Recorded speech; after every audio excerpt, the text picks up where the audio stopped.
Yo les gars, on se retrouve sur une nouvelle vidéo et dommage, ma vidéo théorie n'a pas fonctionné. Le SBF qui va sortir et qui va sortir demain et Yamato, on va visionner son trailer. Du coup là, on va y réagir à son trailer.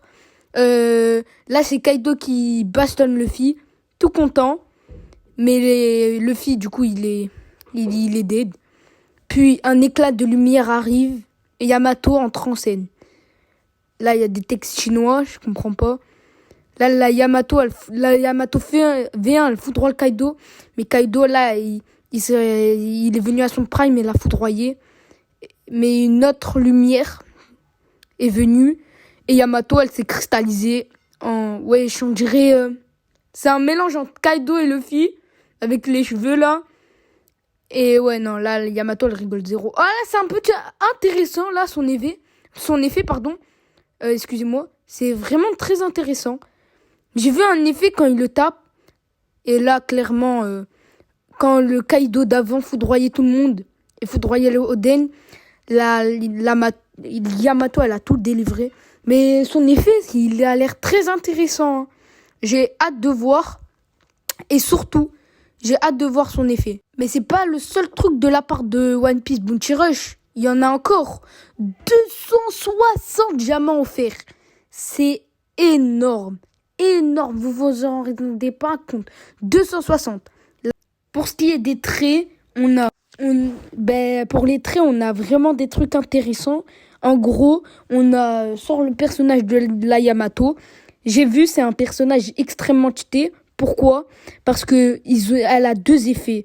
La frostabilité et surtout la gélure. Il y a 3 types de gélure. La gélure faible, la gélure moyenne et la gélure forte. Il y a aussi quand elle fait son Raimake,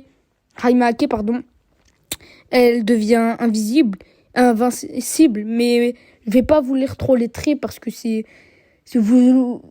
voilà, vous le verrez demain ou je vous ferai une vidéo review. Moi, je veux surtout parler de l'effet gélure. Ça va donner quoi en game ? Une Yamato bleue, hybride donc, avec un effet gélure. Il me fait un peu penser à la Péros. Surtout que... surtout que vous pouvez mettre des pourcentages de PV. Quand tu mets la gélure, on va appeler ça faible, ça inflige 10% de max PV, HPV. Quand c'est la frostbite moyenne, on distribue 20% de max PV. Et quand c'est forte, c'est 50% de max PV. On va voir sur le papier, ce que j'ai vu, c'est très bon. Moi, j'attends tout simplement de voir ce qui est en game. Pour ce qui est de ses compétences, on a le Namuji Glacier Fang. Bon, le nom, voilà. Et le serpent blanc à la rapidité divine. Temps de recharge, ça va. Pour la compétence 1, le temps de recharge, c'est 29 secondes. Au niveau 5. Ouais, au niveau 5 du coup. Et pour la compétence 2, le niveau de recharge, c'est 44 secondes. Du coup, pour la compétence 1, une attaque de zone à longue portée a également une chance d'infliger Frostbite. L'effet dont on a parlé précédemment. Frostbite peut être amélioré avec des traits. Annuler Striker pendant une période de temps définie. Compétence 2. Une attaque de charge à longue portée et aussi une attaque de zone à longue portée donne temporairement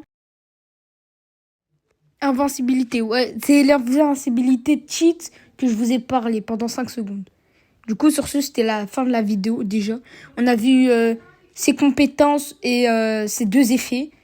Et on se retrouve demain pour, l'invocation et pour approfondir la Yamato. Et si on l'a, on fera des gameplays.